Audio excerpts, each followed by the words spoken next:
नमस्कार, आप देख रहे हैं अथ टीवी न्यूज।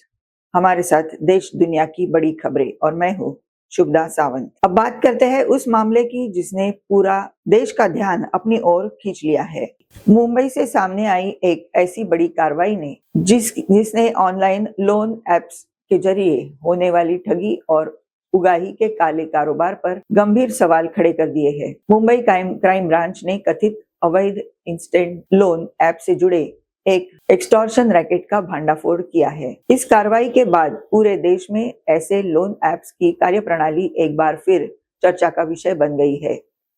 दरअसल पिछले कुछ वर्षों में मोबाइल फोन के जरिए कुछ ही मिनटों में लोन देने वाले कई इंस्टेंट लोन ऐप तेजी से लोकप्रिय हुए। इन ऐप्स ने लोगों को बिना लंबी कागजी प्रक्रिया के तुरंत पैसे मिलने का दावा किया। आर्थिक परेशानी में फंसे लोग, छात्र, नौकरी पेशे कर्मचारी और छोटे कारोबारी बड़ी संख्या में इन ऐप्स का इस्तेमाल करने लगे। लेकिन आरोप है कि कुछ अवैध लोन ऐप लोगों को आसान लोन का लालच देकर उनके मोबाइल से संपर्क सूची, फोटो, संदेश और अन्य निजी जानकारियों तक पहुंच हासिल कर लेते थे। इसके बाद यदि कोई व्यक्ति समय पर भुगतान नहीं कर पाता तो कथित तौर पर उसे धमकी देना, मानसिक रूप से प्रताड़ित करना और उसके रिश्तेदारों तथा दोस्तों को फोन कर बर्बाद करने जैसी गतिविधियां शुरू कर दी जाती थी। मुंबई पुलिस को पिछले कुछ समय से इस तरह की कई शिकायतें मिल रही थी।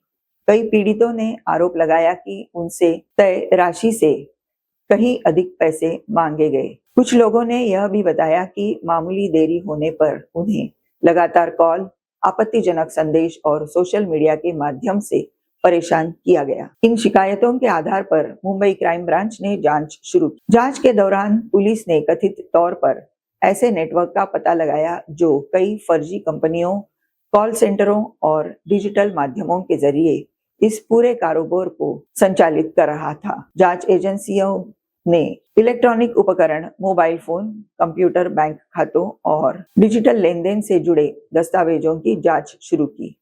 कई संदिग्ध स्थानों पर छापेमारी भी की गई और पूछताछ के लिए कुछ लोगों को हिरासत में लिया गया। पुलिस अब यह पता लगाने की कोशिश कर रही है कि इस कथित गिरोह का नेटवर्क कितनी दूर तक फैला हुआ था, कितने लोग इससे प्रभावित हुए और अवैध तरीके से कितनी रकम वसूल गई। साथ ही यह भी जांच की जा रही है कि क्या इस पूरे नेटवर्क के तार देश के बाहर बैठे संचालकों या विदेशी कंपनियों से जुड़े हुए थे। विशेषज्ञों का कहना है कि डिजिटल लेन देन वाली सभी कंपनियां अवैध नहीं होती। भारत में कई वैध और आरबीआई के नियमों के तहत काम करने वाले डिजिटल लोन प्लेटफॉर्म भी मौजूद है। समस्या तब पैदा होती है जब बिना अनुमति या फर्जी पहचान के कुछ ऐप लोगों की मजबूरी का फायदा उठाकर उन्हें मानसिक और आर्थिक रूप से प्रताड़ित करते हैं। साइबर सुरक्षा विशेषज्ञ लोगों को सलाह देते हैं कि किसी भी लोन ऐप को डाउनलोड करने से पहले उसकी विश्वसनीयता की जांच करें। केवल अधिकृत और नियमों का पालन करने वाले प्लेटफॉर्म का ही उपयोग करें। किसी भी ऐप को अनावश्यक रूप से संपर्क सूची, फोटो गैलरी या अन्य निजी जानकारी की अनुमति देने से बचे।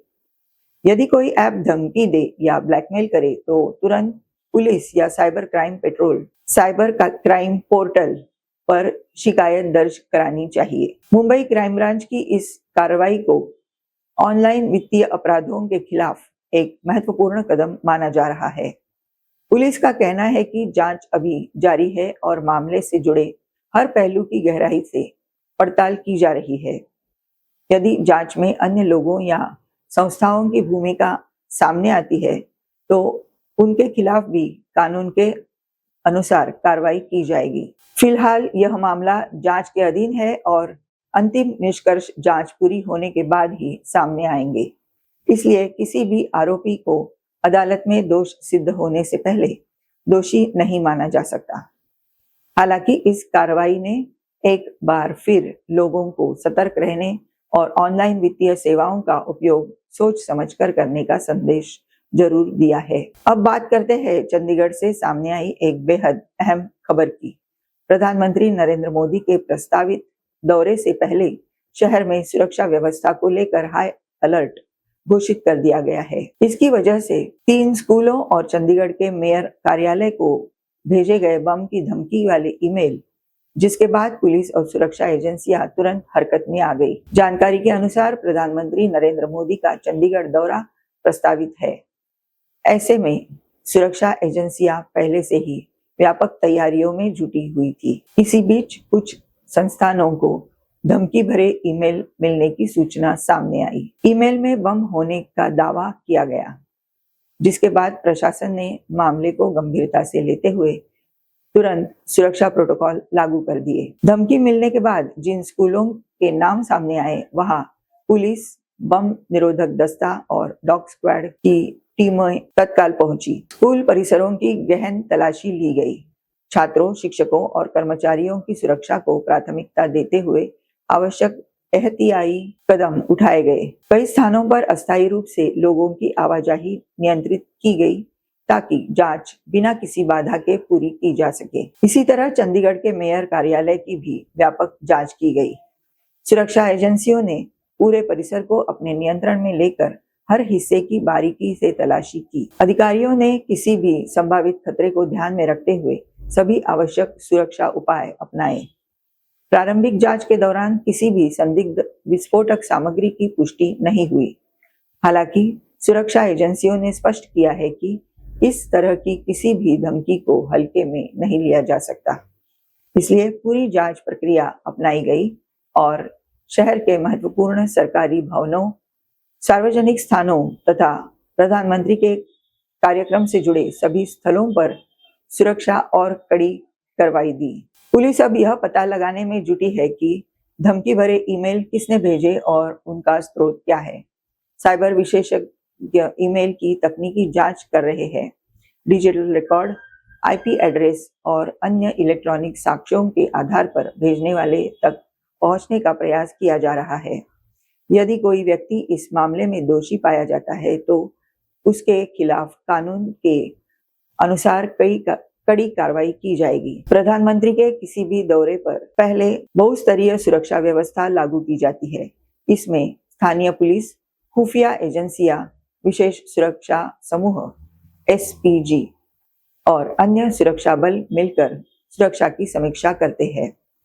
ऐसे में किसी भी प्रकार की धमकी मिलने पर सुरक्षा एजेंसियां अतिरिक्त सतर्कता बरतती है ताकि किसी भी संभावित जोखिम को पूरी तरह समाप्त किया जा सके। इस घटना के बाद प्रशासन ने नागरिकों से अपील की है कि वे किसी भी अफवाह पर ध्यान न दें और केवल आधिकारिक जानकारी पर भरोसा करें। यदि किसी व्यक्ति को कोई संदिग्ध वस्तु, गतिविधि या संदेश दिखाई देता है तो उसकी सूचना तुरंत पुलिस को दे।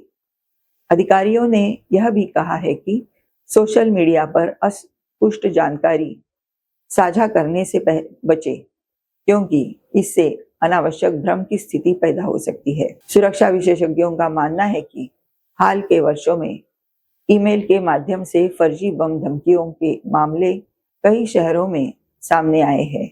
अधिकांश मामलों में जांच के बाद कोई विस्फोटक नहीं मिला, लेकिन हर धमकी की गंभीरता से जांच करना सुरक्षा एजेंसियों की जिम्मेदारी होती है।